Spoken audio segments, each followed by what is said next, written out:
bem-vindos ao Bloco de Notícias, este que é o teu espaço de comentário sobre a atualidade política regional. Estamos novamente com a Dina Leite e com o Roberto Almada e começamos aqui por atribuir culpas. Então, o presidente do CESARAM, do nosso Serviço de Saúde da Região Autónoma da Madeira, Herberto Jesus, que diz que a culpa de não haver camas nos serviços hospitalares também são dos utentes. Ora, isto é brincar mesmo com as pessoas. Agora, a culpa de não haver espaço no hospital é dos utentes e dos doentes. Sim, pelos vistos, a culpa de estar doente também é dos pacientes.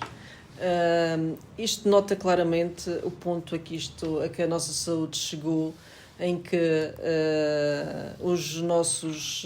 quem tem a responsabilidade por gerir o serviço de saúde, em vez de procurar soluções, aponta o dedo a quem, infelizmente, está com problemas de saúde e não se debruça realmente sobre, como disse, arranjar soluções para aqueles que são os problemas dos madeirenses. A saúde é um deles, porque cada vez mais o acesso à saúde é mais complicado para quem dela precisa. Nós temos, não quer dizer que o problema das altas problemáticas não seja real e não esteja a causar enormes constrangimentos ao Serviço Regional de Saúde, mas isso também foi um problema que foi já ignorado durante muito tempo pelo executivo do PSD, que durante todos estes anos nada fez nessa matéria. Desde 2015 que Miguel Albuquerque está à frente do Governo Regional, e todos os anos nós sabemos, porque saem estatísticas disso, que a população está cada vez mais envelhecida. Portanto, é natural que uma população mais envelhecida recorra mais aos serviços de saúde. E numa altura em que o Governo Regional do PSD teve e tem à sua disposição milhões de euros do PRR, em que uma parte substancial desse valor foi exatamente para essa área, a opção que tomaram foi financiar projetos privados. Para além de financiarem projetos privados de milhões de euros, lembro o caso da Misericórdia do Funchal, lembro o caso da Associação Mutualista, que o Governo Regional disponibilizou milhões de euros para a construção de lares privados, que depois têm uma mensalidade muito elevada e que não está acessível aos salários que são, ou às reformas dos nossos idosos. A maioria deles são reformas muito baixas. Para além disso, ainda privatiza os poucos lares públicos que existem, com a degradação que todos nós já sabemos e que continua do lar da Bela Vista, com notas que nós temos tido também de noutros lares geridos por esse grupo também estarem a acontecer situações semelhantes. Portanto, não é um problema, embora as instalações do lar da Bela Vista necessitassem de obras, isso é um facto. Pelos vistos, e o facto de estar a existir problemas dos idosos estarem a tomar banho com panelas ou de chaleira, é algo que se está a estender a outros lares desse grupo, e, portanto, ou é do Malho ou do Malhadeiro, e indiciam a gestão danosa. Estão-se a aproveitar dos dinheiros públicos, certamente não para cuidar dos idosos, e essa é uma responsabilidade do Governo Regional, que também não tem a devida fiscalização sobre os lares. Roberto, isto mais uma vez, para além de quase de tirar a areia para os olhos dos madeirenses, é gozar mesmo com eles. Quer dizer, a culpa dos problemas que o Governo não resolve nem quer resolver agora é do contribuinte, é de quem paga para que esses problemas sejam resolvidos. Eu diria que culpar as famílias cada vez mais pobres, que não têm condições de cuidar dos seus idosos em casa, de serem as culpadas da ocupação de camas nos hospitais pelos seus familiares que estão em alta clínica ou altas problemáticas, é má fé, no mínimo, e uma irresponsabilidade muito grande. Não acredito que ninguém deixe os seus entes queridos numa cama de hospital, no corredor do hospital, tendo boas condições em casa para ter os seus familiares. Não os levam para casa porque falham várias coisas. Falha o apoio social a quem precisa do apoio social nas suas casas. Não se pode, neste momento, querer fazer dos familiares destas pessoas, sobretudo idosas, que estão nas altas clínicas, culpados de, por exemplo, não existir uma ajuda domiciliária, um serviço de ajuda domiciliária que chegue a toda a gente. Um serviço de ajuda domiciliária que vá para além da 1 hora diária, 2 vezes por semana, que as ajudantes domiciliárias, isto não é nenhuma crítica às trabalhadoras, porque, coitadas, fazem mais do que aquilo que podem fazer. Vão durante 1 hora à casa do idoso, dão banho ao idoso, muitas vezes ainda conseguem confeccionar a refeição ao idoso para dar ao idoso, mas têm que imediatamente sair para irem para a casa seguinte, porque têm mais 20 ou 30 idosos para dar banho e para dar comida. Ora, é preciso reforçar as respostas sociais a estas pessoas. Em segundo lugar, é preciso, além de reforçar as apostas sociais, garantir que as pessoas têm maior poder de compra, têm maior poder salarial, têm condições, verdadeiramente condições, para que as pessoas que estão doentes e que estão em casa terem um serviço de saúde que, mesmo em casa, consiga prestar cuidados a esses utentes. É verdade que, como aqui a Dina disse, existem muitas altas clínicas ou altas problemáticas, mas é porque as pessoas sabem que o seu idoso, o seu ente querido, ficando no hospital, será melhor tratado do que se estiver em casa. E há muita gente que vai para casa para morrer.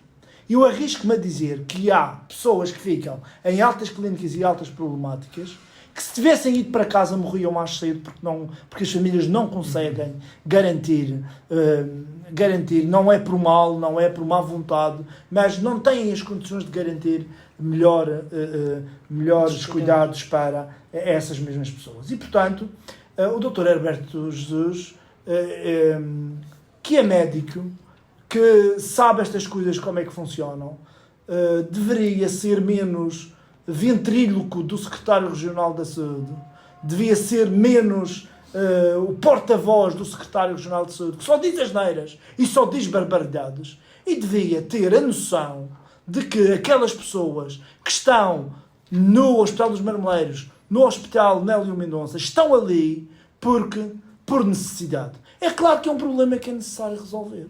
É claro que é preciso garantir que essas camas são naturalmente disponibilizadas para outros doentes que precisam de internamento.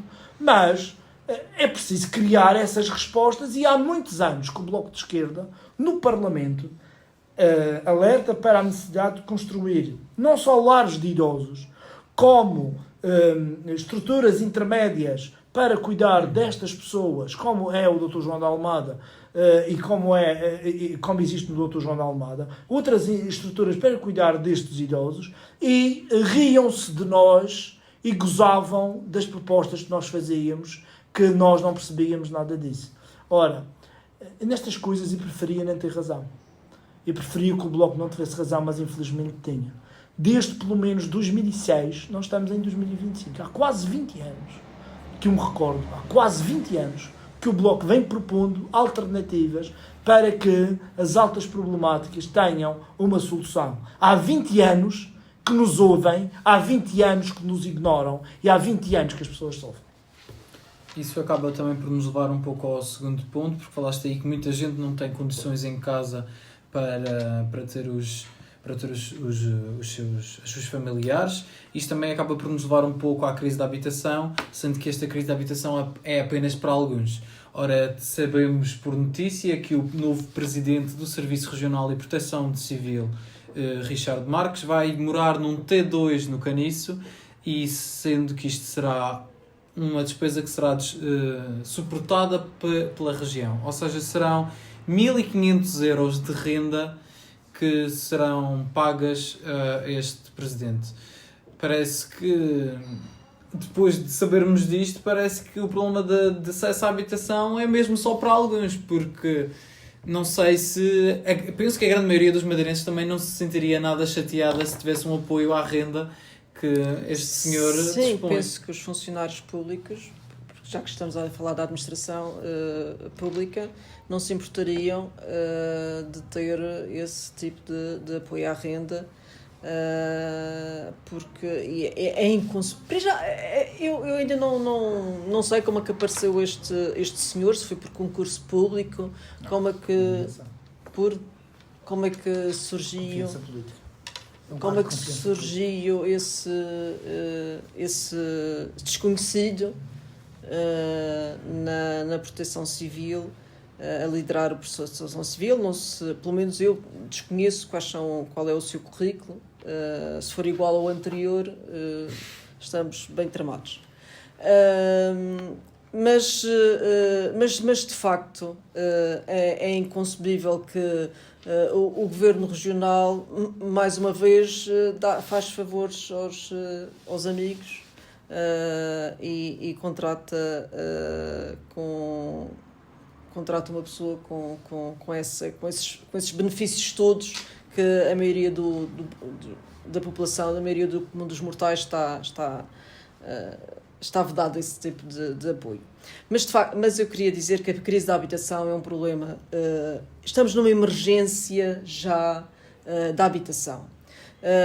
Mais uma vez soubemos que o número de camas para o alojamento local aumentou mais de 5.000 camas recentemente, depois de sucessivos aumentos. E todas essas camas, todos esses quartos, todas essas casas que estão em alojamento local não é construção nova. Não é construção Era nova. onde vivia gente. Era onde vivia gente. E por aqui também se explica a crise da habitação que nós estamos a atravessar. Nós temos muitas famílias que foram desalojadas, que foram expulsas das casas onde viviam há anos, onde pagavam regularmente a sua renda, porque os senhorios, com a ganância de ganharem muito dinheiro, através do alojamento local, fizeram subir de tal maneira as rendas que era incomportável essas pessoas manterem a sua renda com os salários que oferem. Não tiveram outra opção, senão desistir das casas, muitas vezes voltar à casa dos pais, porque temos muita gente a viver em casa dos pais e temos sobrelotação de casas. E o governo regional não faz nada. Não se faz nada pela habitação, exceto construir habitação de luxo. Para isso não há problema nenhum. Sim. E vimos só anunciar construção no Funchal, não só no Funchal, mas nos últimos dias veio a público várias construções no Funchal de apartamentos de $500 mil para cima. E as pessoas ainda têm o descaramento de dizer que aquilo está a ser construído para a classe média. Mas de que classe média é que estão a falar? De que classe média é que estão a falar? Quando nós vimos que os ordenados não aumentam. Tirando o ordenado mínimo, o salário mínimo, que vai de novo aumentar, felizmente e bem, tem que assim continuar. E ainda aumenta pouco. Para fazer face ao custo de vida que nós temos. Mas todos os outros salários estão completamente estagnados. Numa ilha que diz que a economia bate recordes todos os anos, que espera ter um saldo de 7 mil milhões de euros este ano, com um PIB de 7 mil milhões de euros, para onde está a ir esse dinheiro? Para o bolso de alguns. Ou seja, este governo regional da Madeira, este governo do PSD, só tem promovido a desigualdade. E como é que o faz também? Como que o faz? Não travando a especulação imobiliária, não travando a ganância que existe, não travando o capitalismo que está a matar a qualidade de vida dos madeirenses, que está a matar os madeirenses, que não está a dar hipótese nem perspectivas de futuro às novas gerações. E isso é algo que só mudará com uma mudança de governo. Só haverá alterações nestas políticas. As pessoas só podem almejar a ter uma vida melhor para si, para os seus filhos. Porque temos todos que nos preocupar com o futuro, o nosso, das próximas gerações. E só haverá alterações se de facto PSD sair da governação da Madeira. E isto está, mais uma vez, estará muito em breve nas mãos dos madeirenses. E é esse apelo que também é preciso fazer, que as pessoas votem, que as pessoas vão às urnas, se estão descontentes, se acham que é preciso uma mudança, se acham que a sua vida não evolui, muito pelo contrário, cada vez as desigualdades são maiores. É preciso tirar o PSD da governação. E é preciso pensar o que querem para o futuro. E se querem melhorar, têm de tirar o PSD da governação e pensar que votar no Chega é a mesma coisa que votar no PSD e não sairemos dessa instabilidade política, desta crise política em que a Madeira está, enquanto estes partidos se mantiverem à frente dos destinos da região. Roberto, sabendo que não há casas para a grande maioria dos madeirenses, mas se calhar se houvesse uma casa com poucas condições num bairro social, porque a verdade é que nós sabemos que até os bairros sociais têm muitas poucas condições devido à falta de investimento, se calhar este presidente bem que poderia ficar num bairro social para saber aquela que é a realidade da habitação de muitos madeirenses. Bom, mas isso não aconteceria nunca nesta terra.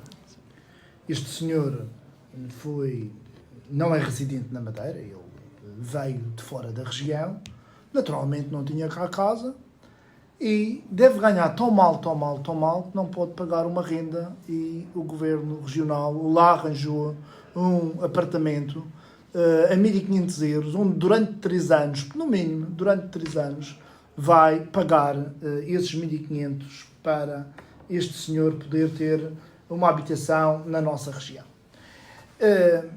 Isto, se não fosse trágico e atentatório daquela que é a dignidade dos madeirenses, que todos os dias têm grandes dificuldades para pagar a sua casa, sejam elas casas arrendadas, sejam elas casas compradas com recurso ao crédito bancário, seria, se não fosse trágico, seria cómico. Porque este governo realmente, a cada dia que passa, em vez de não dá tiros nos pés, dá tiros na cabeça. E de facto, este senhor, presidente da Proteção Civil, deveria, com o seu salário, que não deve ganhar mal, pagar, como todas e todos nós, a sua habitação.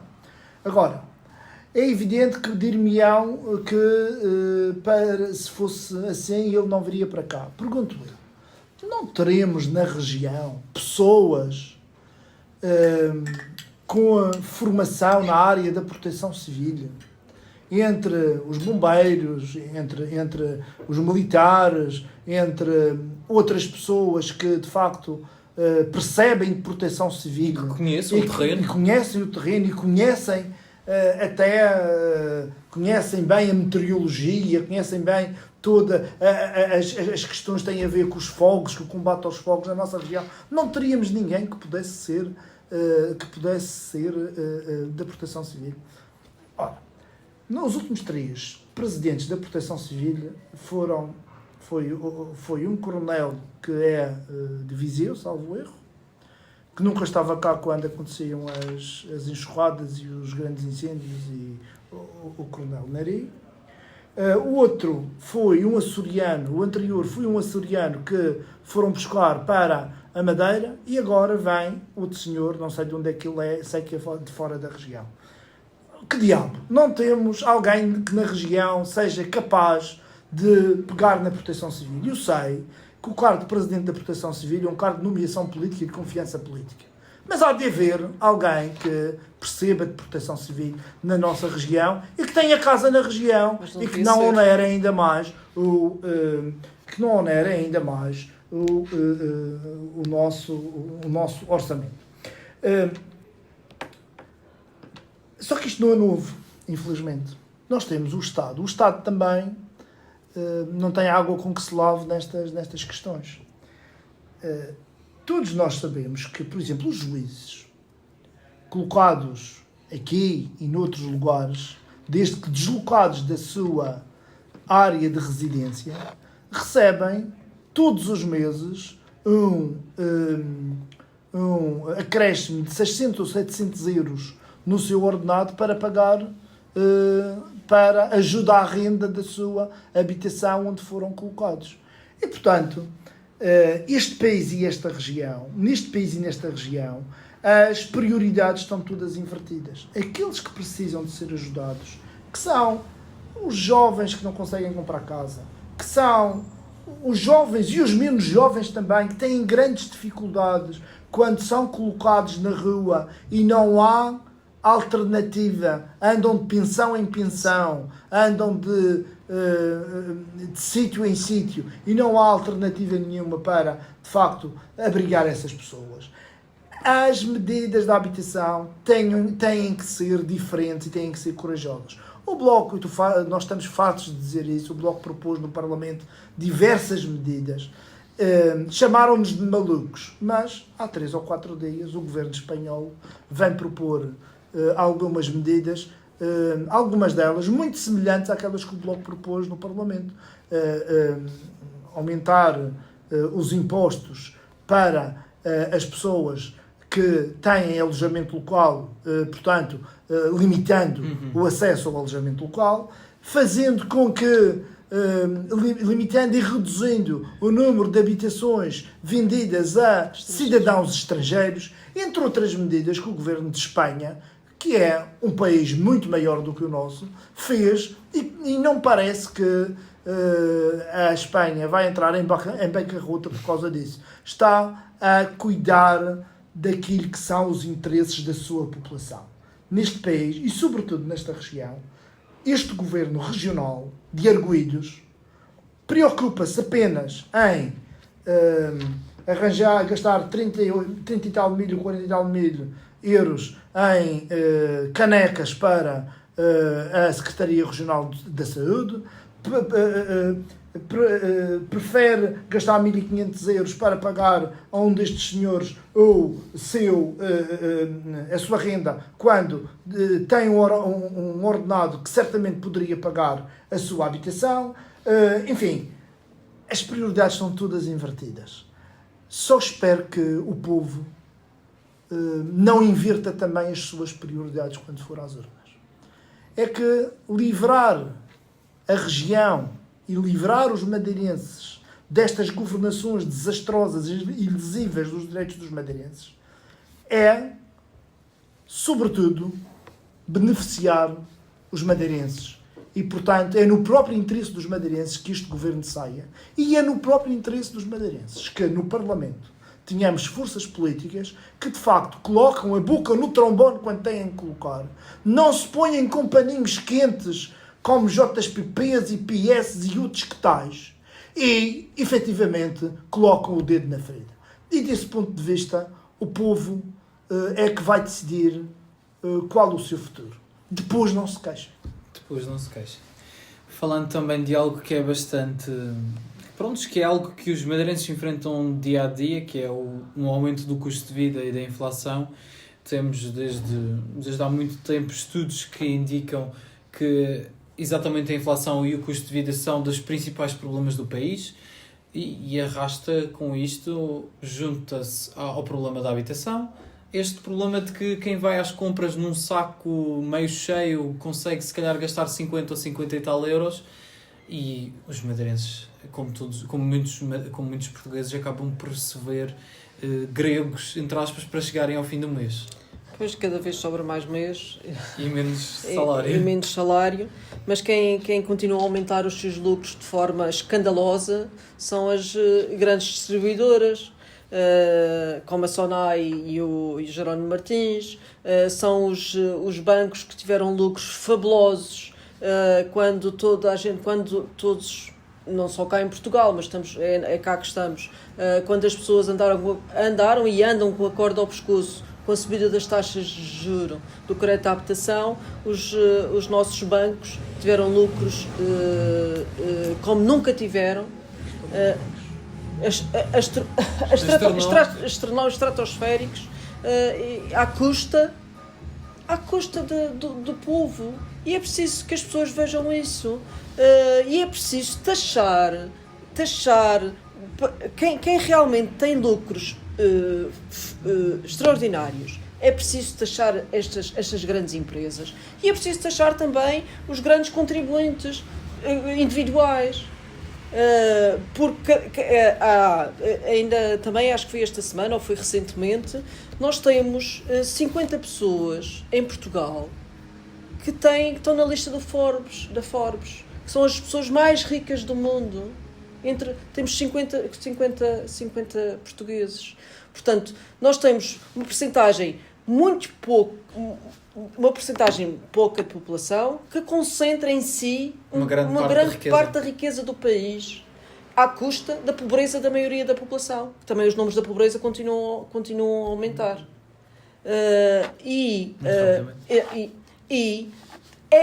Compete ao governo olhar para aquilo que temos e esbater as desigualdades. Para isso é preciso medidas corajosas, para isso é preciso, mais uma vez, coragem para tomar as medidas certas, para taxar quem precisa de ser taxado, para aliviar o preço dos bens essenciais, como, por exemplo, a eletricidade e o gás, que são neste momento bens essenciais e continuam a ter uma taxa de IVA das mais altas, o que é inconcebível. E é preciso acabar com os monopólios. Aqui na Madeira nós temos o monopólio das mercadorias, do transporte de mercadorias, que está entregue ao Grupo Sousa há décadas, e que os únicos prejudicados com tudo isto são os madeirenses, que continuam a pagar bem e a ser das regiões onde os salários são mais baixos e onde o custo de vida é mais alto, e não saímos desse ciclo sem mudar o governo que gera esta região. Roberto, é preciso lembrar que se há espaço para lucros extraordinários e se há espaço para criar milhões e milhões de euros, também há espaço para que esses milhões de euros servam também para pagar salários dignos aos trabalhadores que geram essa riqueza. Exatamente. Uma distribuição equitativa da riqueza é uma necessidade premente. E essa distribuição equitativa da riqueza é valorizar os salários daqueles que hoje em dia têm salários miseráveis. Podemos dizer que quer as pessoas que ganham o salário mínimo nacional, quer aquelas pessoas que antigamente eram consideradas da classe média, hoje estão ao mesmo nível. O aumento do salário mínimo nacional, que deve continuar a ser valorizado, não haja dúvida sobre isso, não pode fazer com que os vencimentos que estão acima sejam engolidos. É por isso que penso que chegou a altura de propormos, de o Bloco propor que os salários acima do salário mínimo nacional aumentem na mesma percentagem do salário mínimo nacional, para que não sejam engolidos pelo salário mínimo nacional. Porque se é importante o aumento do salário mínimo nacional, e não podemos fazer com que qualquer dia todos nós tenhamos e ganhemos o salário mínimo nacional. Isso é, de facto, um risco que corremos, um grande que corremos, e penso que o Bloco pode fazer a diferença, propondo na República, propondo onde tiver que propor essa alteração, que é uma alteração que é muito importante. E, portanto, justa. Só com a valorização dos salários, das pensões, que também nem sequer estão ao nível do salário mínimo nacional. As pensões, grande parte das pensões são pensões de miséria, e as pessoas têm que recorrer muitas vezes aos serviços de ação social para poderem ter mais algum apoio que ajude a pagar a luz, que ajude a pagar o gás, que ajude a fazer as compras que o salário não dá, que ajuda a comprar a medicação. Também que se olhe para os pensionistas e reformados que ganham misérias e que se valorize também as pensões. E, portanto, tudo isso serão propostas que o Bloco, certamente, quer no Parlamento da Madeira, quer no Parlamento Nacional, dependendo de onde essas propostas podem ser apresentadas, certamente irá apresentar nos próximos tempos, e esperemos que as pessoas confiem no Bloco de Esquerda para, no Parlamento, continuarmos a fazer esse trabalho que já tínhamos iniciado e que, certamente, se conseguirmos manter esse trabalho com o apoio e com o voto das pessoas, conseguiremos melhores condições de vida para todas e todos os madeirenses.